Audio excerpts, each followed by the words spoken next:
오늘은 이제 로마서 2장, 그래서 그 요약을 먼저 읽어보도록 그렇게 하겠습니다.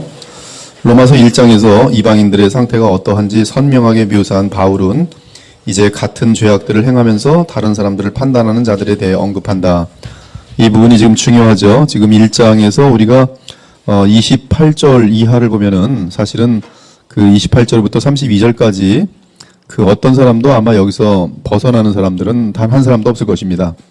그리고 그들의 죄악들은 점점 깊어지면서 육체적으로는 이제 자연의 어떠한 그 순리를 벗어나는 그러한 극단을 향하게 되고, 또 영적으로는 이제 1장 32절에 보면은 이제 하나님의 그 사형에 해당한다는 그러한 악에 대한 하나님의 그 정하심을 알고도 오히려 죄를 합리화시키는 그러한 죄악들이 우리 인간들 모두에게 있는 것을 알려주고 있습니다. 그래서 지금 그 29절부터 이하의 내용들은 이제 모든 그 인간들은 그 죄에 반드시 갇혀 있음을 알려주고 있는 그런 상태 되겠어요.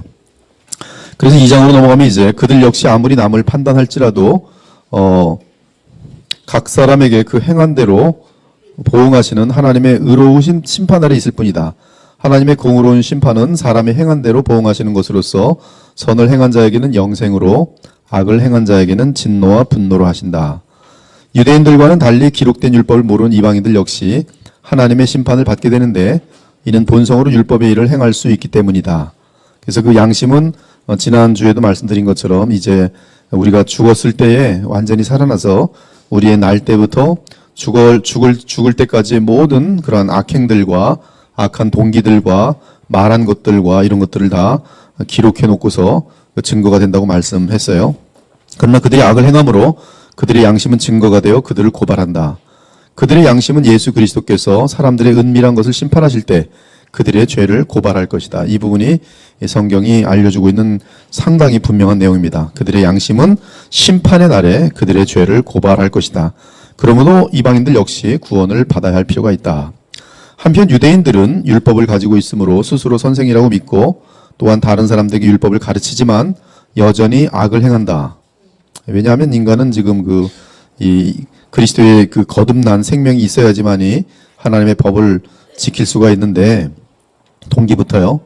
근데 그 거듭나지 않은 사람은 율법을 바르게 이렇게 살아라 가르칠 수는 있을지 몰라도 자기도 그 악을 행할 수밖에 없음을 이제 알려주는 그런 내용이 되겠어요. 그래서 또한 다른 사람들에게 율법을 가르치지만 여전히 악을 행한다. 따라서 그들은 도리어 더 하나님을 욕되게 하고 하나님의 이름이 이방인 중에서 모독을 받게 한다. 이에 유대인들도 하나님의 공의로운 심판 아래 있으며 그러므로 구원이 필요하다. 바울은 성경이 말하는 참된 유대인은 혈통이나 법적인 표면적 유대인이 아니라 이면적 유대인이 참된 유대인이고 그들은 마음과 영의 할례를 받은 자들이라고 알려준다. 이것이 이제 2장에서 나오는 그러한 내용이 되겠습니다. 그것이 이제 요약이고요. 개요를 보면 2장 1절부터 11절까지 남을 판단하는 자들 역시 심판을 받을 것이다. 왜 심판을 받냐 하면 그들은 남을 판단하지만 여전히 자신들도 이 죄를 범할 수밖에 없는 죄성 가운데 있기 때문이겠죠. 그래서 남을 판단하는 자들이 자신에 대해서는 판단하지 않는다. 위선적인 판단자들 역시 진리에 의해 심판받을 것이다. 어리석은 판단자의 논리는 형편이 없다. 자기에게 해당되는 것은 이제 피하고 남들에게 해당되는 것만 가서 잣대를 갖다 대는 그러한 모습이 나타나겠죠. 그리고 자기 멋대로 판단하는 자들은 진노를 쌓는다. 그 다음에 12절부터 16절까지 보면 이제 율법을 몰아도라도 심판에서 제외될 수 있는가? 제외될 수 없다. 왜냐하면 하나님은 심판의 기준이 그 2장 6절인데요. 그냥 그들의 행한 대로 심판하실 뿐이에요. 행한 대로. 그래서 행한 대로 심판하시기 때문에 지금 다른 내가 뭘 했다 아무런 중요한 것이 없어요. 그냥 죄를 졌으면 죄에 대해서 그대로 심판하시는 것이죠. 그래서 율법을 모르더라도 죄를 짓는 자는 망합니다. 그런데 이들에게는 무엇이냐 하면 양심의 법이 있어요. 양심의 법, 그들에게 새겨진 이 율법이 있습니다. 그것을 성경은 양심이라고 말하고 있어요. 물론 그들의 양심은 계속 이제 쭈그러들면서 양심이 화인 맞게 될 것입니다. 그러면 화인 맞은 양심은 이제 죄책감을 느끼지 못하죠. 그러나 그 양심이 죄책감을 느끼지 못한다 할지라도 그러면 하나님께서는 그들을 벌하지 않는가? 벌하십니다. 벌하실 뿐만 아니라 이미 말씀드린 대로 그 양심은 그가 죽을 때 그가 억누르고 있었던 것이지 그 양심 자체는 그 죽은 게 아니에요. 그래서 그 날 때부터의 모든 죄악들을 다 기억나게 합니다. 여러분들 그 죄를 범하면서 죄책감을 전혀 못 느끼는 사람이 삶의 위기가 오면은 쫙 기억이 나요. 그리고 제가 잘못했습니다라고 얘기를 합니다. 엄청난 삶의 위기가 오면 수년 동안 감춰왔던 죄악들도 다 폭로시켜요. 폭로합니다.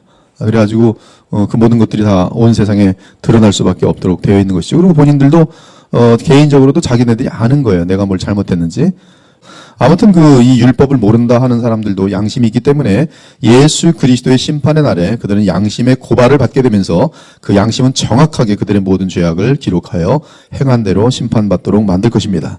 그래서 17절부터 또 29절은 이제 유대인들에 대해서 말하는데요. 유대인들은 이제 하나님 말씀을 가르치고 그리고 하나님 말씀을 갖고 있는 그 영광을 갖고 있고 그렇죠. 근데 유대인들 중에서도 이제 마음의 할례를 받지 않은 유대인들은 구원을 받아야 돼요. 그래서 마음의 할례는 구원과 연결됩니다. 그래서 2장 끝에는 그 심령의 그 성령으로 말미암아 할례를 받은 자들은 이면적 유대인, 진정한 유대인이지만 그러나 할례라는 어떤 형식과 이 육체 덩어리의 껍질에 표를 가진 것 그것을 가지고서는 전혀 구원과는 무관하다는 사실을 이제 바울은 정확히 알려주는 내용을 갖고 있어요. 그래서 바울은 2장에서 두 가지를 굉장히 집중적으로 이 논리적으로 결론을 내리는데 그 두 가지가 뭐냐 하면은 첫째는 회개입니다. 회개. 둘째는 영적인 할례예요. 두 가지가 이제 구원의 필요성으로 알려주고 있어요. 이미. 너희들은 다 하나님의 엄청난 무서운 진노 가운데 있다. 그리고 누구든지 그 진노에서 벗어나지 못한다. 법을 모를지라도 양심에 의해서 벗어나지 못한다. 그러므로 회개하고 그러므로 이면적 할례를 받도록 하라. 그 내용이 이 장에 지금 나오고 있어요. 아무튼 17절부터 29절까지는 유대인들은 그들의 율법에 의해 정죄받게 됩니다. 율법을 이렇게 사십시오. 이렇게 사십시오. 그리고 자기가 훔치고 자기가 성적인 범죄를 행하고 그러면 그거는 그 자기가 가르친 법에 자기가 걸리는 거잖아요. 지금 그런 일들이 많이 있죠. 그래서 유대인들도 그 삶이 변화되고 그 마음이 변화되지 않으면 아무런 의미가 없는 것이에요. 아무리 멋있게 말할지라도 네 자신이 정말 그렇게 변화되어 있느냐. 유대인들도 아무리 바른 것을 가르칠지라도 그렇죠? 그들이 내면적으로 변화되지 않았으면 아무런 의미가 없는 것이죠. 유대인들이 갖고 있는 자신들에 대한 인식 그리고 유대인들의 위선과 이로 인한 하나님의 불명예 그들은 하나님에 속한 사람인 것처럼 행사를 하고 모든 사람들에게 가르치는 교사로 서 있었고 그렇지만은 그들은 사실은 전혀 삶이 그들의 가르침을 따라오지 못함으로 말미암아 자기가 가르치는 내용과 그의 삶 자체가 위선되고 그렇죠? 배약됨으로 말미암아 이것이 모순이 됨으로 말미암아 오히려 그가 믿는다고 하는 그가 가르치고 있는 하나님의 명예를 땅바닥에 지독히 떨어뜨리는 그런 주인공들이 되어버리는 것이죠. 이것이 지금 이제 유대인들에 대한 구원받지 못한 형식에 묶여있는 유대인들에 대해서 지금 이야기하면서 그들도 구원이 필요하다고 말합니다. 그래서 마지막으로 할례에 대해서 할례 한계, 율법을 범함으로 의미가 없다. 즉 우리가 할례를 그 육체 포피에 할례를 했다 할지라도 그가 마음에 변화가 되어 있지 않다면 거듭난 사람이 아니라면 그 할례는 아무런 의미가 없다. 오히려 할례하지 않았을지라도 그 마음이 변화돼서 하나님 말씀을 진심으로 마음으로부터 지켜낼 수 있다면 그는 변화된 사람으로서 그의 할례라는 것은 이미 이면적인 할례가 되어 있으므로 오히려 더 본질적인 문제에서 변화된 것이다 라고 알려주고 있어요. 근데 이제 이 로마서 2장에서 큰 전제가 뭐냐 하면 1장에서도 마찬가지인데요. 하나님의 말씀대로 살아가는 것이라는 전제가 있어요. 그리고 그렇게 살지 못한다라는 것이 하나님의 심판 아래 있게 됩니다. 죄지요, 죄.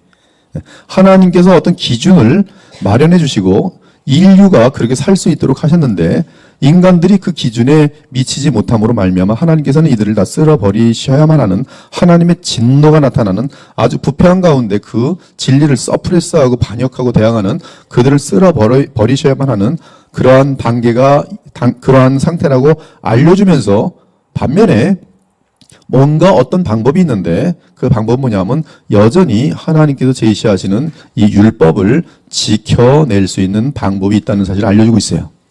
그것이 지금 이제 복음의 이 전제로 지금 우리에게 등장되고 있어요. 그러므로 복음이라는 것은 하나님의 이 법을 지켜내는 그런 것과 연결돼요. 율법과 연결되는 것이 이미 이 2장에서 분명하게 선포가 되어지는 것입니다.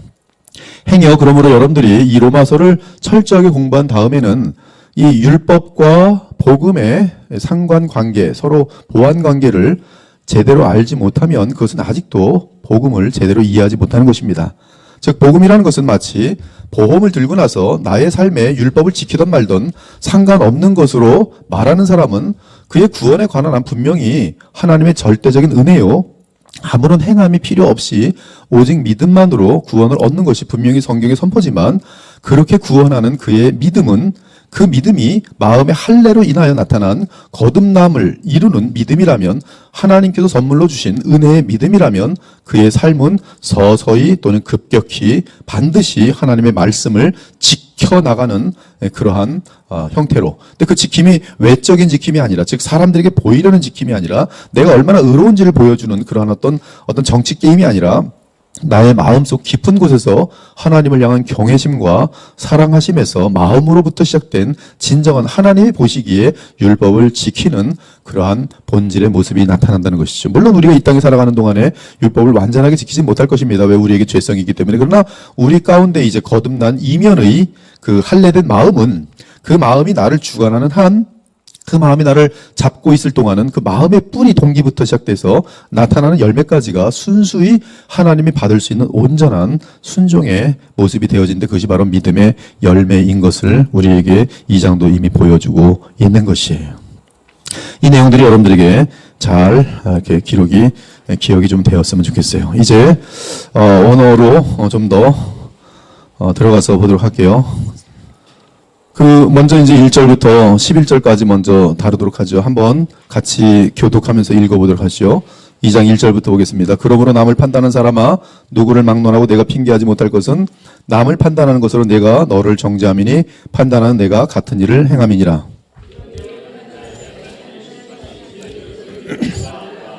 이런 일을 행하는 자를 판단하고도 같은 일을 행하는 사람아, 내가 하나님의 심판을 피할 줄로 생각하느냐.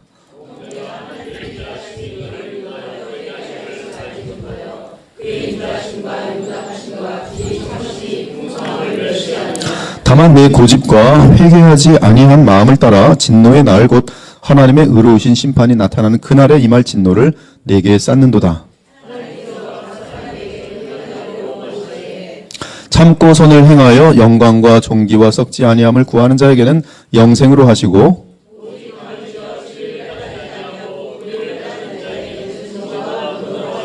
악을 행하는 각 사람의 영에는 환난과 공고가 있으리니 먼저는 유대인에게요 그리고 헬라인에게며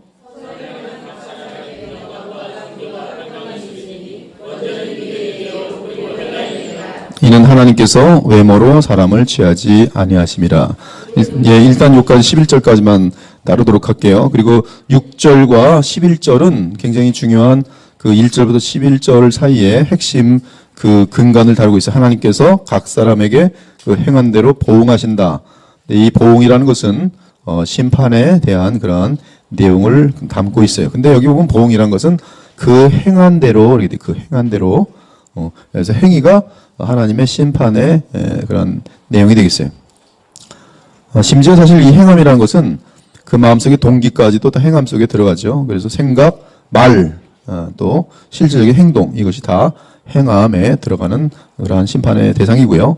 11절에 보면 하나님께서는 사람을 심판하실 때 외모로, 즉 사회적인 조건이나 혈육이나 뭐 가문이나 뭐 이런 걸 전혀 보지 않는다는 것이죠. 동일하게 그의 행한 대로 심판하세요.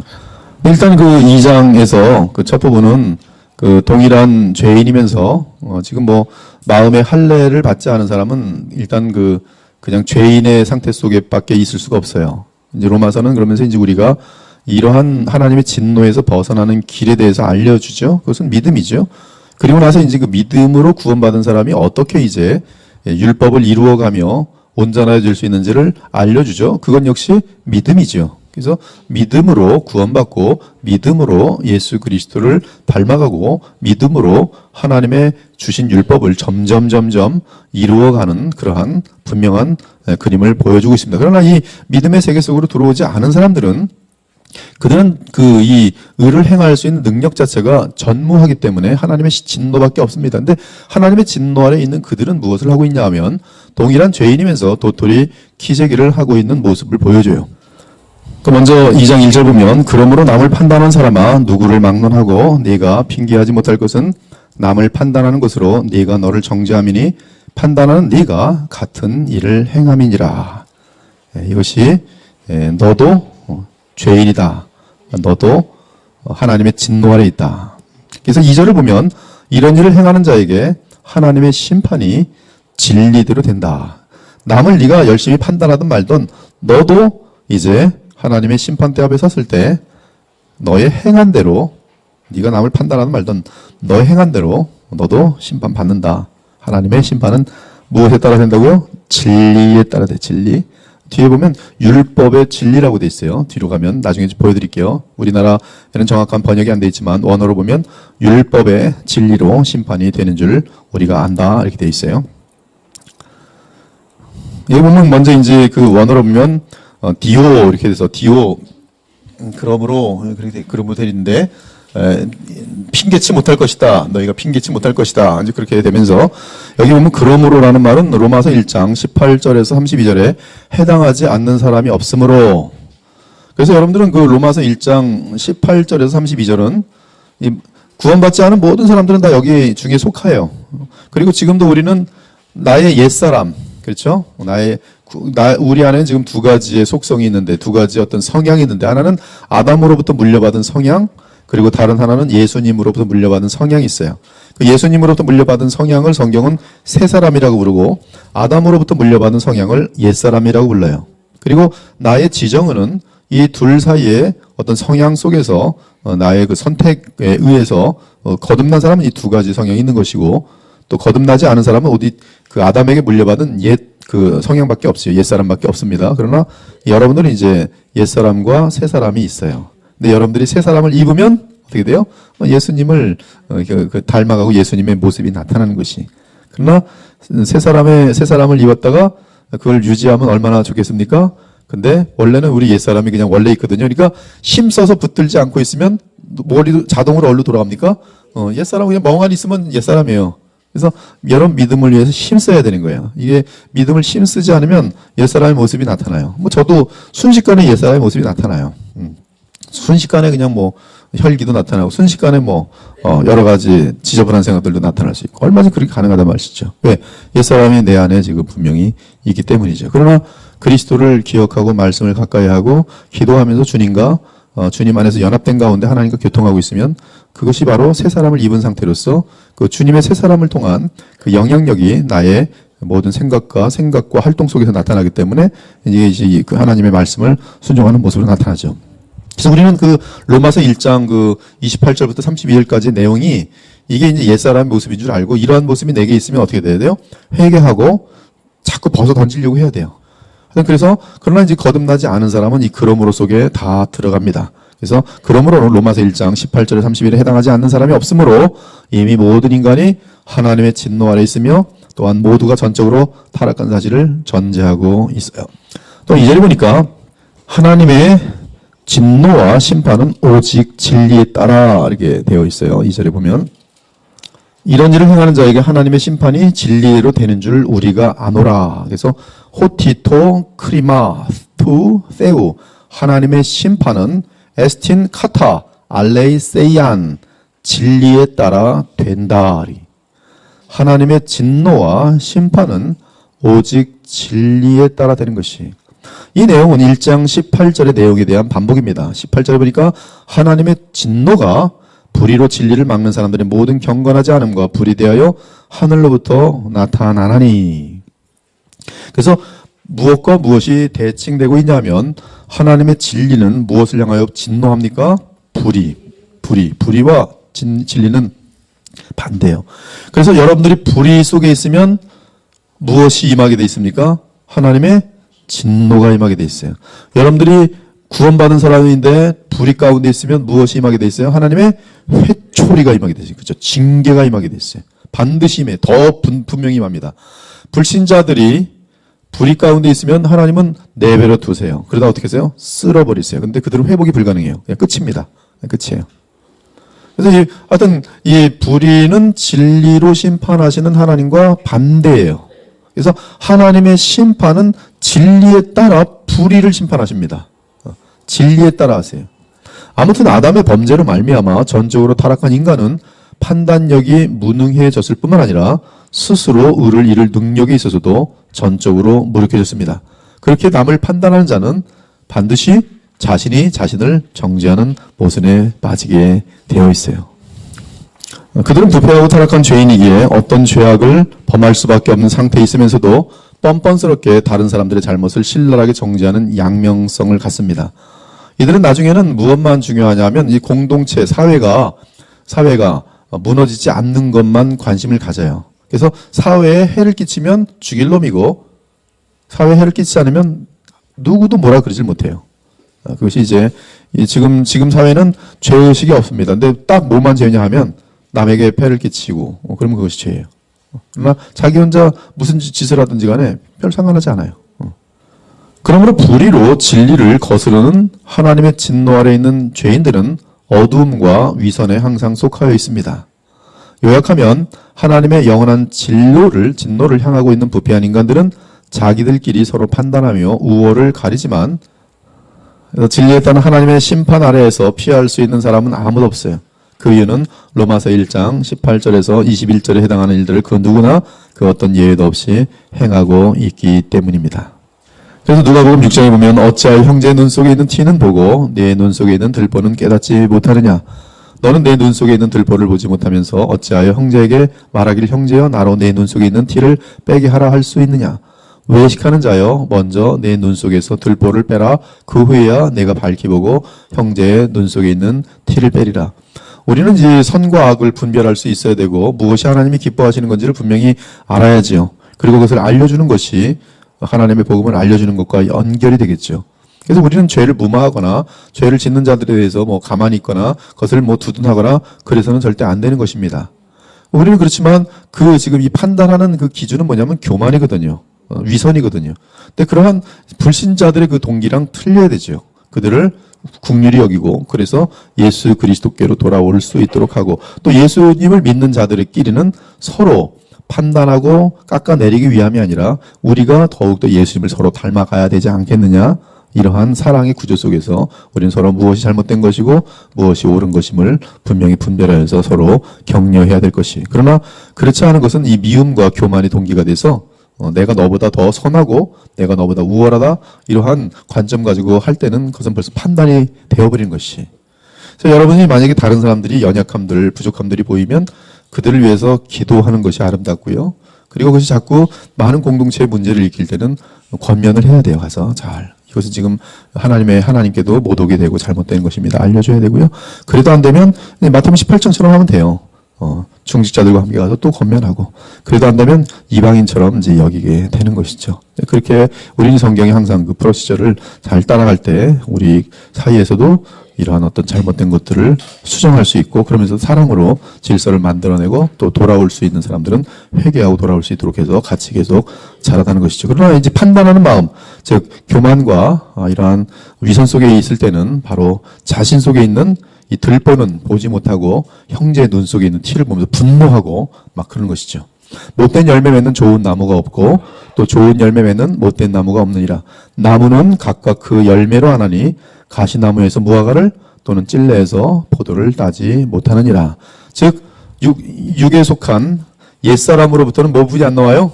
교만과 위선과 판단과 미움과 더러움과 로마서 1장 그 이후의 내용, 그렇죠? 28절 이후의 내용밖에 안 나와요.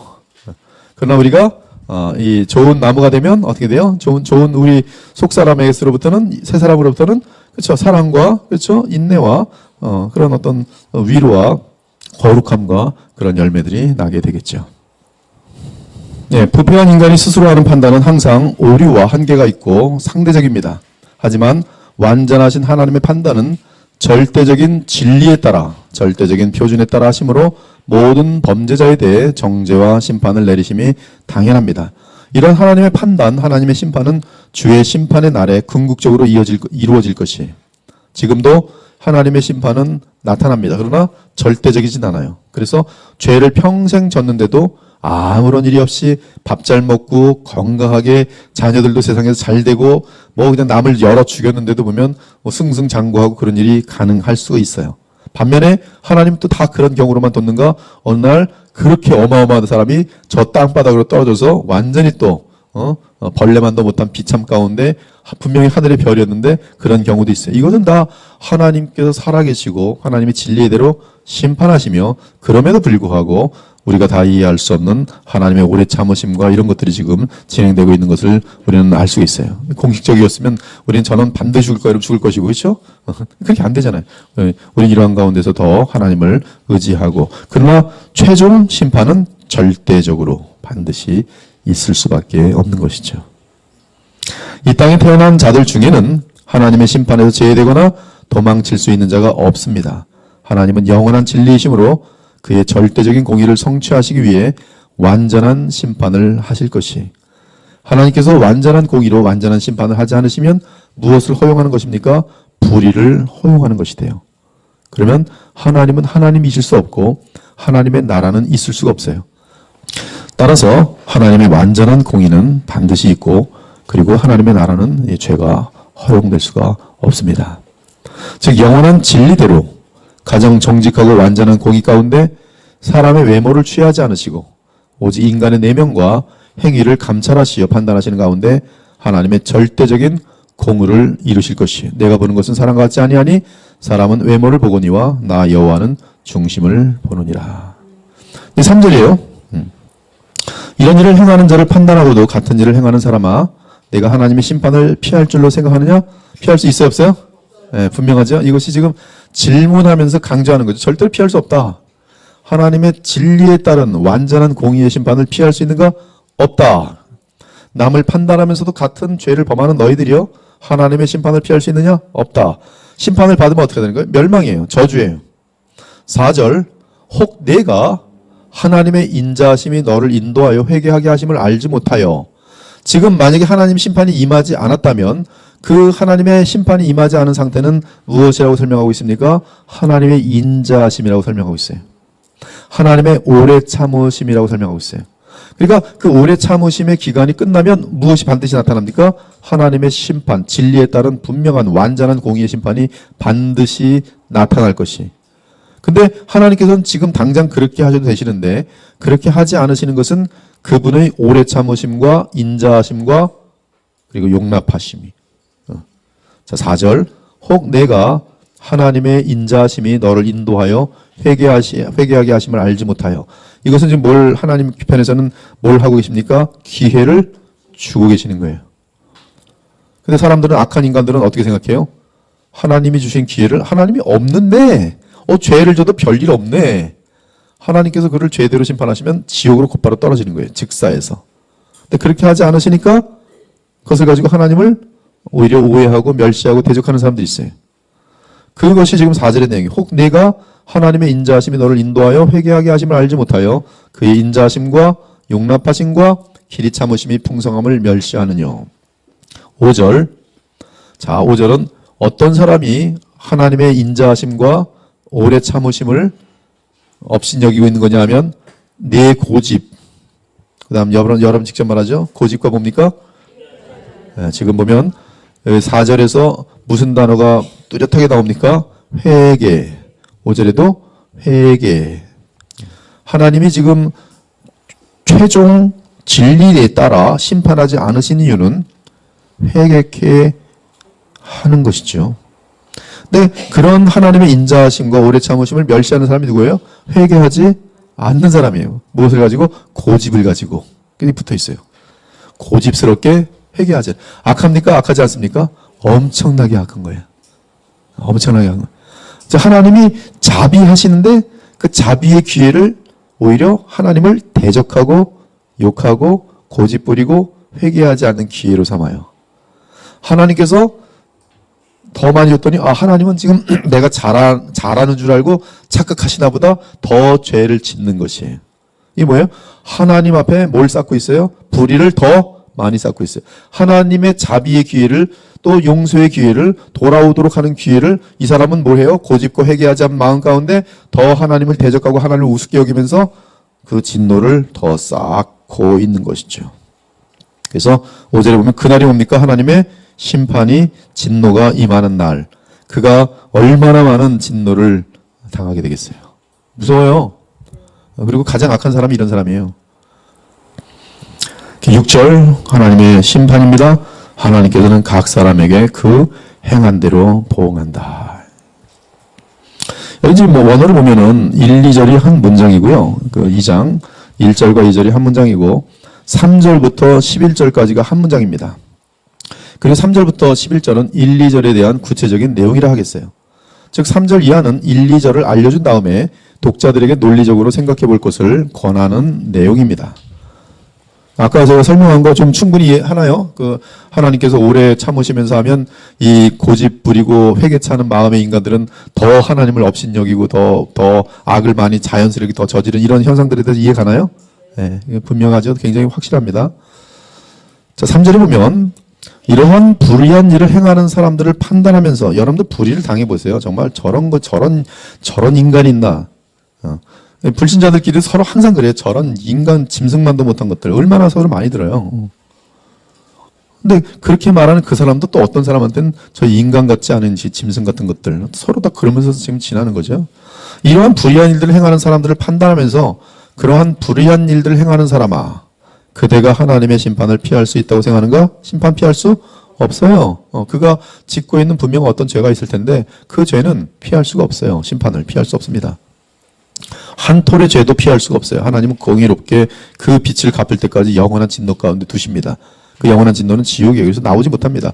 홀이라도 죄가 있으면 지옥입니다. 하나님의 아까 말씀드렸잖아요. 천국에 가려면 홀이라도 죄가 있으면 돼요, 안 돼요? 안 돼요. 그거 갖고 들어가면 어떻게 돼요? 천국은 다시 지옥 되지요. 더러워진다. 그래서 홀이라도 죄가 있으면 절대로 안 됩니다. 하나님께는 그게 받아들여 줄 수 없어요. 하나님이 머리털한 만한 죄도 허락하시면 하나님은 불의한 존재가 돼요. 눈껍만한 먼지만한 죄라도 허락하시면 하나님은 이 모염이 되면서 하나님으로서 존재할 수 없어요.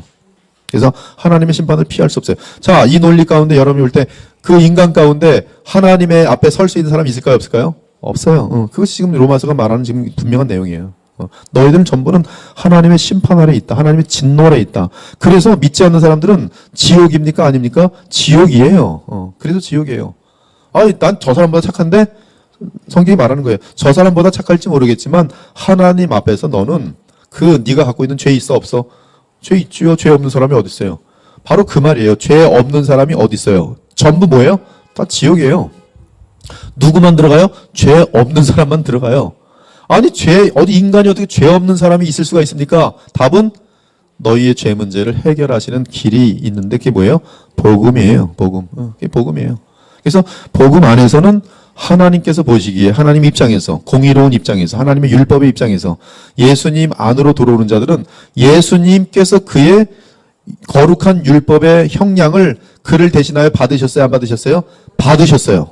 완전히 받으셨어요? 덜 받으셨어요? 완전히 받으셨어요. 그러므로 예수님과 결혼한 사람은 그에게 받을 형량이 있어요? 없어요? 없어요. 그래서 일단 저주가 없어요. 그 다음에 영생을 얻으려면 그에게 율법을 완전히 한 번도 어김없이 다 이루셔야 되는 그런 과정이 있는데 주께서는 날 때부터 호흡 마치는 그날까지 완전한 순종을 하셨어요? 안 하셨어요? 순종하셨어요. 그래서 완전한 의를 이루셨어요? 이루지 못하셨어요? 이루셨어요. 의를 이루시면 하나님 뭘 약속하셨어요? 영생을 약속하셨어요. 예수께서 영생을 얻으셨어요? 못 얻으셨어요?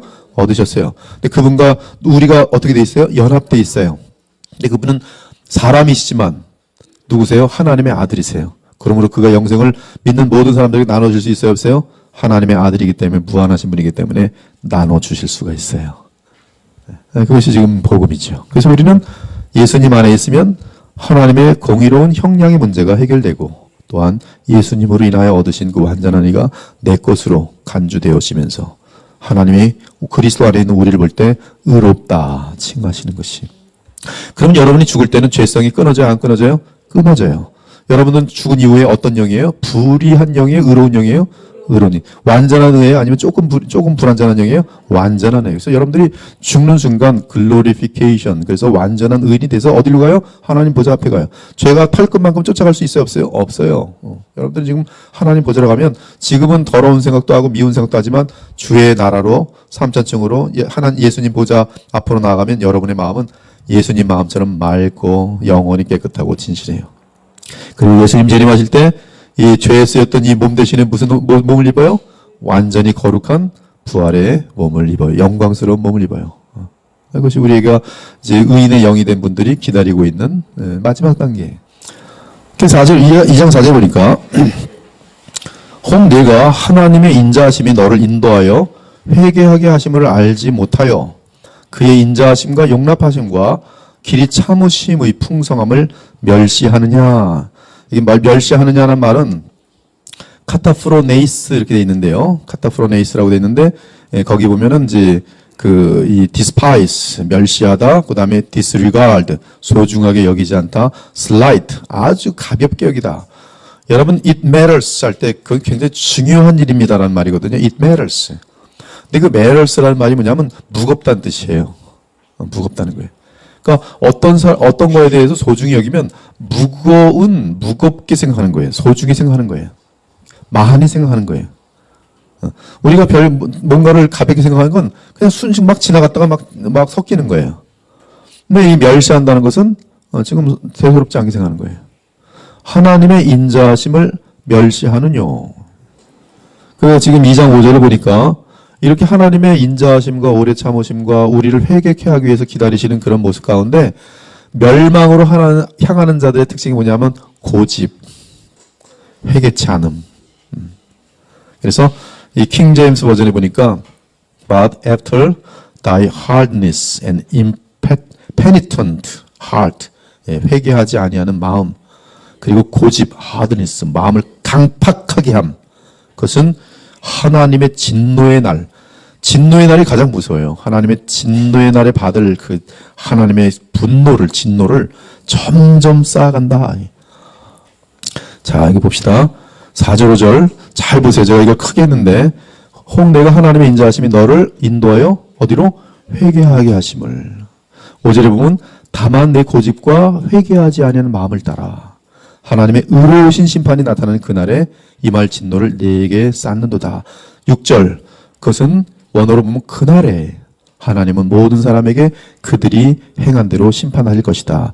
개역개정은 거기서 7절과 이어지는 것처럼 했지만은 이 원어로는 6절이 딱 끝납니다. 6절이 딱 끝나요. 이런 것들이 상당히 좀 틀린데, 그리고 2장 6절을 제가 번역한 것으로는 하나님께서 각 사람에게 그 행한 대로 보응하시리라. 개역개정에서 조금 바꿔봤어요. 그래서 그날에 하나님은 모든 사람에게 그들이 행한 대로 심판할 것이. 그래서 제일 중요한 게 뭐예요? 크게 외칩시다. 회개. 네, 진실한 회개. 네, 여기서 놀라운 건데요. 이제 7절 보면, 여러분 본문을 보면은 이 회개에 대한 얘기가 나오고, 그 다음에 7절, 8절 보면은 참고 선을 행하여. 근데 참고 선을 행할 수 있는 사람이 이 불신자들 세계 속에 있어요, 없어요? 지금 없다는 것이 지금 성경의 결론이에요. 그래서, 근데 지금 방금 6절에서 무슨 얘기를 했냐면, 회개에 대한 얘기를 했어요. 그럼 회개에 대해서는 이것이 가능합니다. 7절이 가능해요. 근데 7절은 일단은 회개라는 것을 언급을 하지 않더라도 이것은 그냥 진리 선포기 때문에 그냥 하시는 거예요. 누가 영생을 얻습니까? 거기 보면 7절에 보면 의를 이룬 자예요. 온전한 의, 완전한 의. 완전한 의. 그것을 항상 행하는 가운데 7절의 상태인 사람들은 없습니다. 죄인들 가운데는. 그래서 저는 회개함이라는 문맥이 바로 5절과 6절에 반복되면서, 그 4절과 5절에 반복되면서 7절 속에는 회개한 사람이 이르게 되는 단계가 7절로 보여지는 것이죠. 그래서 그러나 회개함으로 참고 선을 행하여, 여기 참고 선을 행한다는 것은 꾸준하게 선을 행하게 되는 상태가 되는 것을 말하거든요. 그 꾸준하게 선을 행하게 되고, 그리고 영광과 존귀와 썩지 아니함을 구하게 돼요. 여러분의 신앙의 본질이 무엇입니까? 위의 것을 구하고 아래 것을, 썩을 것을 구하지 않는 것이죠. 그렇죠? 골로새 3장. 즉 거듭나면 무엇을 구하게 돼 있어요? 모세처럼 세상 것이 아니라 영원한 것을 구하게 돼 있어요. 그렇죠? 그러니까 회개함으로 또 이제 2장 끝부분에 가서 마음이 할례를 받음으로 그렇죠? 선을 행하는 상태가 되고 영광과 존귀와 썩지 아니함을 구하는 계속 구하는 그런 상태가 되면 당연히 영생으로 하시고 방금 또 5절처럼 그렇죠? 고집과 회개하지 않은 마음을 가지고 당을 지어 이제 요 뜻들 이제 원어대로 볼 건데 여기 왜 당을 짓는다 그런지 모르겠어요. 갑자기 당 짓는 얘기가 왜 나오는지 모르겠어요. 근데 이 원어로 보면 그 자기 중심적인 모든 판단이죠. 그러니까 자기 중심적이기 때문에 당을 짓겠잖아. 이 이익을 위해서. 그러나 이것은 한 단계 좀 더 뛰어난 것 같아요. 아무튼 하여튼 그 이때 자기를 중심으로 하여서 나의 유익과 이런 계산된 것에 의해서 진리보다는 불의를 따르고 여기 근데 이 진리는 서프레스하고 불의를 좋아하는 그림으로 되어 있어요. 불의를 막 일부러 그걸 듣습니다. 여러분 귀가 간지는 사람이 뭘 들어요? 속이는 말을 들어요. 근데 지금 그 8절에 그 내용이 들어있어요. 그러니까 이 멸망하는 사람들은 그 하나님을 향하여 고집을 부리면서 회개치 않는 사람들은 그 귀가 마음이 어디로 가냐면 썩을 것을 향하여 가요. 그래서 썩을 것을 얘기하는 사람이 자기를 속일지도 모른다는 위험을 알면서도 일부러 그러고 갑니다. 그래서 불의를 일부러 가요. 불의의 세계를 좋아하는 것이죠. 이게 바로 죄인의 특징이죠. 불의를 따라갑니다. 그리고 진리를 거절해요. 거짓말하고 진리를 사실을 얘기를 하면 우리는 사람들이니까 정직한 얘기를 좋아하겠지 하겠지만요. 모든 그 이 군중 상태를 보면 사람들은 거짓말을 더 좋아해요. 거짓말을. 아무튼 이 진리를 따르지 아니하고 불의를 따르는 자에게는 진노와 분노를 하시리라.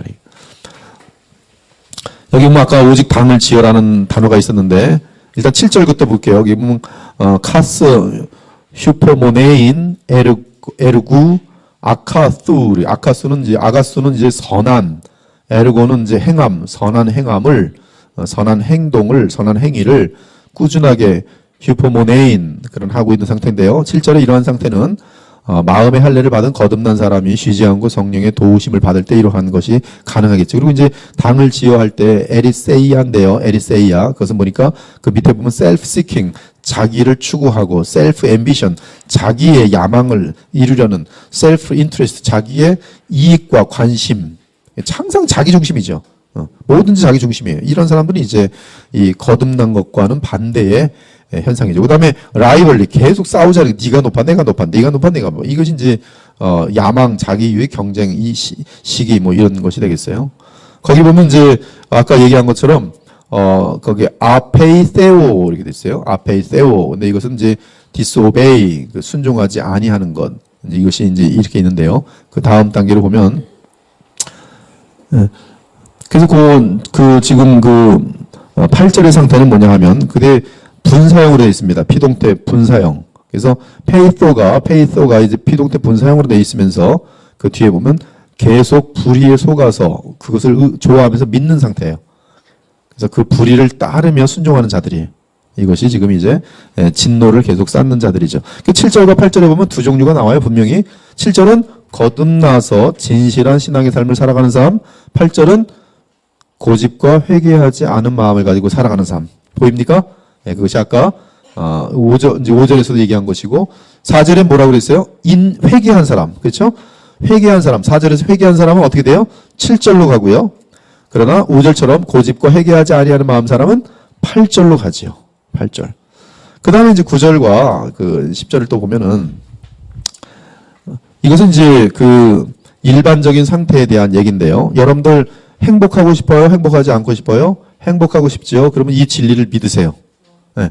9절은 불의를 행할 때 그의 마음에 분명히 영입니다. 여기 영. 무엇이 생겨요? 환난, 곤고, 괴로움. 여러분 죄를 짓고 난 사람들은 물질에 대한 임시적인 잠깐의 쾌락, 나무의 머리 위에 올라와서 권력을 휘두르는 그 죄성의 만족 이런 것들이 있을지 모르겠지만 어느새 지은 죄로 말미암는 번민과 걱정과 굉장히 복잡해요. 이들은 머리를 굉장히 많이 써야 됩니다. 이 더러운 마음이 이 환난과 공고가 있어요. 이게 예외가 없습니다. 그러니까 선을 행하는 각 사람에게는 영광과 존귀와 평강이 있어요. 이것은 지금도 주어지게 되고 그 다음에 영원히 주어지게 돼요. 그리고 하나님은 이러한 영적인 원칙에 대해서 사람을 외모로 취해요? 안 취해요? 안 취해요. 이것은 그냥 영적인 법입니다. 그래서 그 내용을 보면 분사로 되어 있는데 악을 퍼뜨리고 계속 행하고 죄의 상태에 있는 것. 그것이 지금 그 악을 행하는 사람의 모습이고요. 그 다음에 반대로 10절에서는 선을 계속 이끌어내고 행하고 의의 상태에 있는 것. 그리고 결국은 9절은 뭡니까? 회개하기를 거부하고, 그렇죠? 고집에 따라 살아가는 모습. 10절은 회개하고 그 마음이 변화된 모습을 이미 다 보여주고 있는 것이죠. 그래서 분사형이 쓰이고 있어요. 그래서 불신자들은 이렇게 될 수 있어요, 없어요? 될 수 없어요. 그러나 신자가 되면 이런 상태가 될 수가 있어요.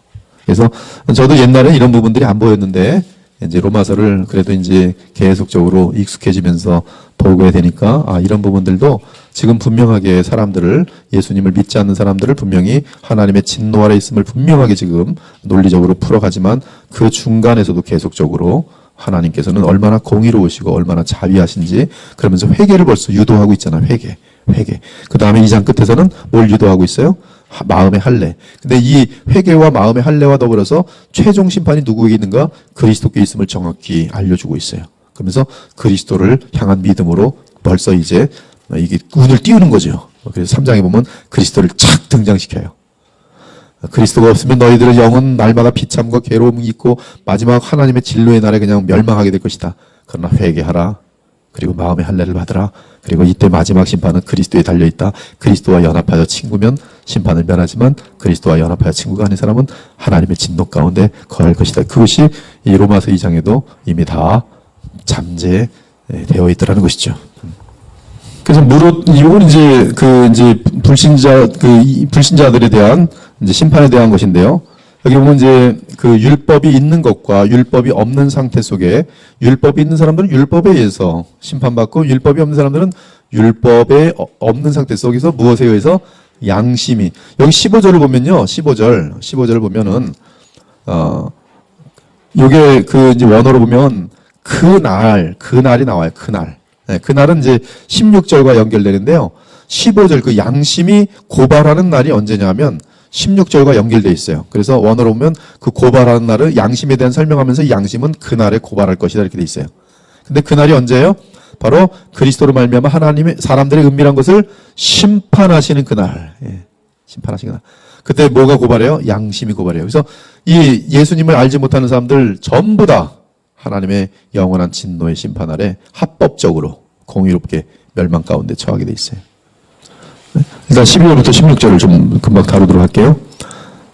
14절부터 봅시다. 여기 이방인들은 14절에 보면 어떻게 되냐면 율법은 이방인이 본성으로 율법이 일할 때는 여기 유대인들에게는 율법이 있어요. 근데 이방인들에게는 뭐가 있어요? 자기 자신의 양심이에요. 근데 그 양심은 뭐라고 설명되어 있냐면 14절에서 양심이라는 것은 뭐냐 하면은 마음에 새긴 율법의 행위라 하게 돼 있어요. 15절이죠. 그렇죠? 그 마음에 새긴 율법의 행위, 요 자체가 양심입니다. 그들의 마음에 쓰인 율법의 행위. 이 행위는 지금 개역 개정이 번역한 것이고요. 거기 행위라는 말이 그 에르곤이라고 되어 있는데요. 그 에르곤이라는 단어는 행위라고 주로 번역되지만 활동 기능, 율법의 기능, 마음에 새겨진 율법의 기능, 아마 그것이 좀 더 제가 볼 때는 좀 더 이해가 쉬울 거예요. 양심이라는 것은 우리 마음에 새겨진 율법의 기능, 그렇게 되겠어요.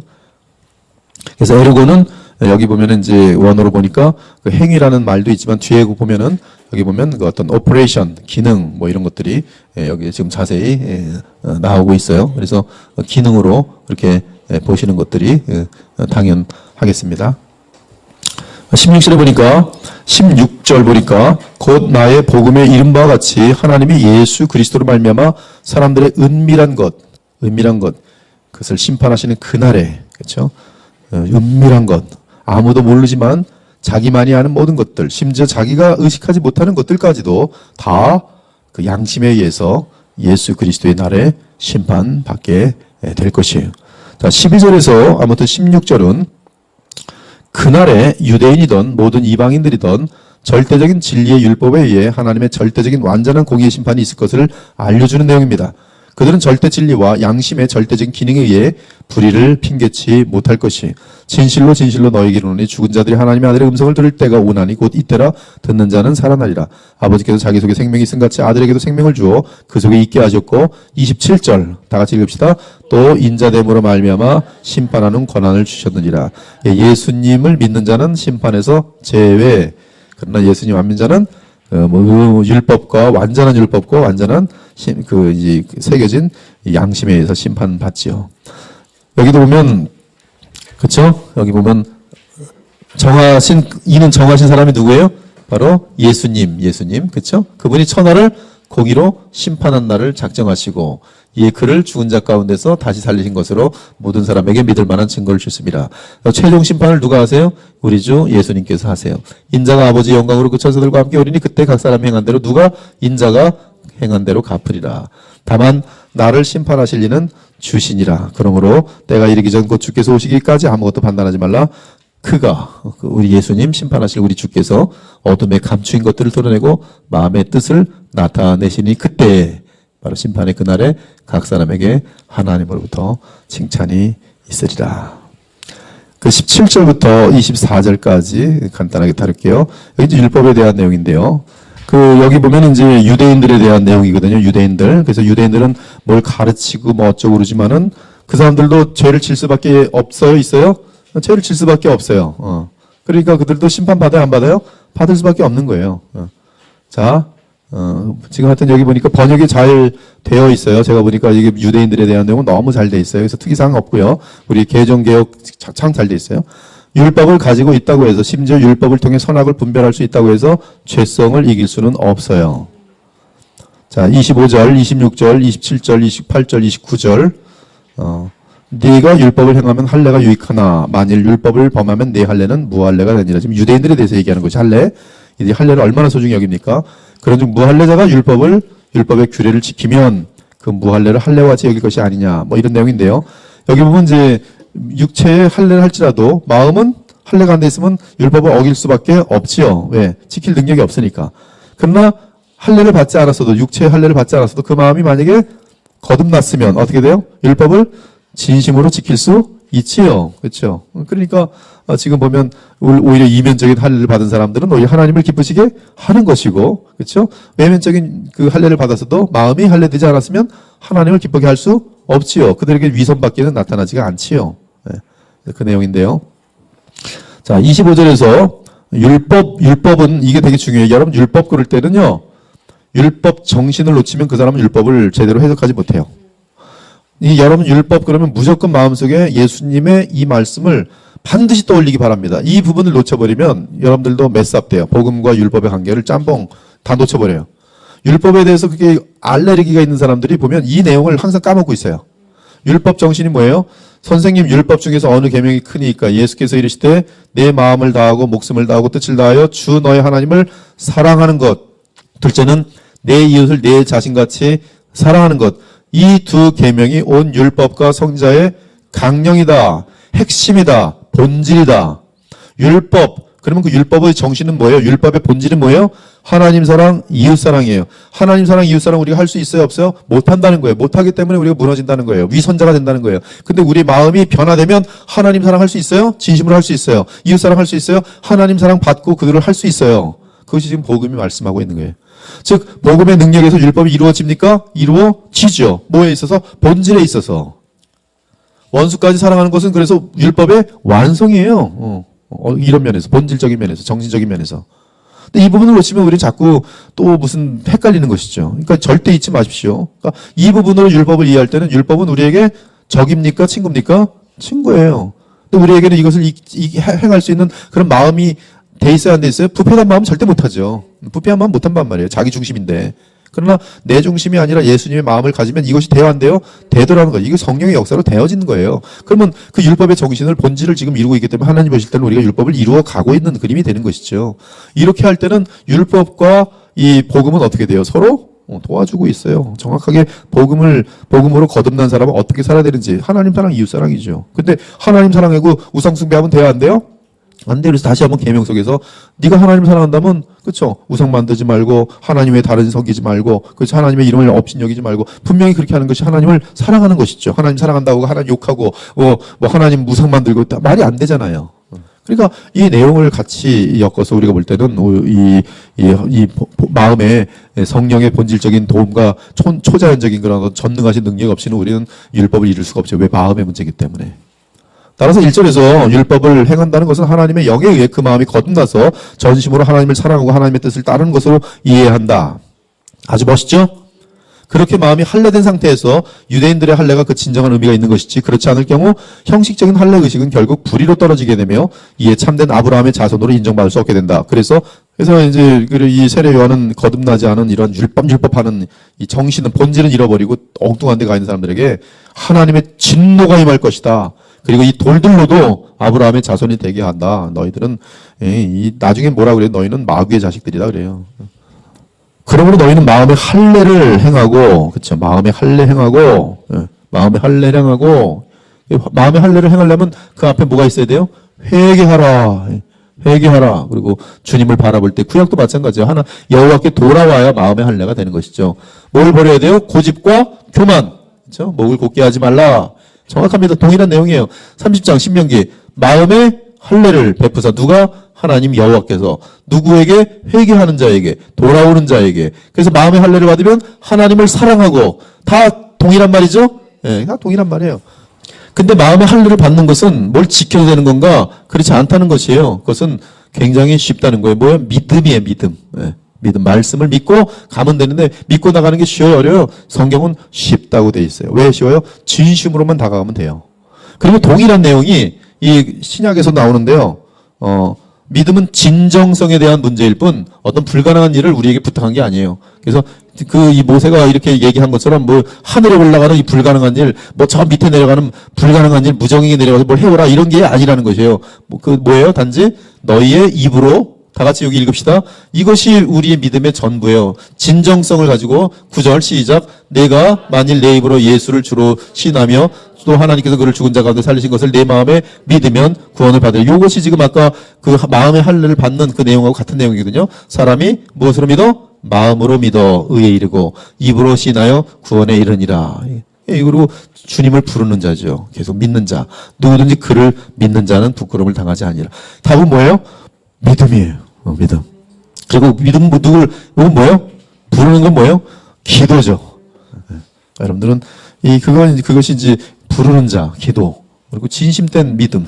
이것이 바로 전체예요. 그것이 마음의 할례예요. 이렇게 하기 위해서는 내 죄성을 인정하는 뭐가 있어요? 회개예요. 주님 없으면 나는 죄덩어리. 인정하는 것이 이게 회개예요. 그러므로 회개하고 주 예수를 믿어야 하는 것이죠. 자, 그래서 로마서 2장 4절에 보면 하나님의 인자하심이 너를 어떻게 인도하여 어디로? 회개함으로. 그래서 회개하면 어떻게 돼요? 참고 선을 행할 수 있게 돼요. 여기 보면 이게 참고 선을 행하는 게 아니라 이 원래는 선을 계속 행하는 상태예요. throughout. 계속 선을 행하는 상태가 회개하는 상태로 이렇게 되면 이게 결국 영생으로 다 이어지게 돼 있는 거예요. 이거 지금 회개하여 마음이 할례 받은 사람들은 이렇게 되는 상태가 되는 것이고, 그러나 분산돼 계속 선을 이끌고 행하고 의의 상태에 있는 것 회개하고 마음의 할례를 하나님께서 허락하시고 선을 행하는 각 사람에게 영광과 존귀와 평강이 있으리니 먼저는 유대인에게네요. 그리고 헬라인에게도라. 그래서 2장 16절 곧 나의 복음의 이름과 같이 하나님이 누구로 말미암아? 예수 그리스도로 말미암아 심판하리라. 그러므로 이 예수님의 심판이 있으므로 어떻게 해야 돼요? 그러므로 지금 기회가 있을 때 뭐예요? 회개하고 그리고 마음의 할례를 받도록 예수 그리스도를 믿어라. 그러면 마음의 할례를 받고 믿음으로 선을 행하여 계속 믿음에서 믿음으로. 아멘입니까? 너무 쉽죠? 네, 그래서 기독교의 생활은 무엇으로 무엇? 믿음으로부터 시작해서 믿음으로. 아멘. 네. 다음 주에 3장 하도록 하겠습니다. 기도하고 마치겠습니다. 주 하나님 감사합니다. 오늘 로마서 2장을 이렇게 잘 마칠 수 있도록 도와주셔서 감사합니다. 주님은 얼마나 선하신 분이시고 얼마나 좋으신 분인지 오늘 또 알게 하시니 감사합니다.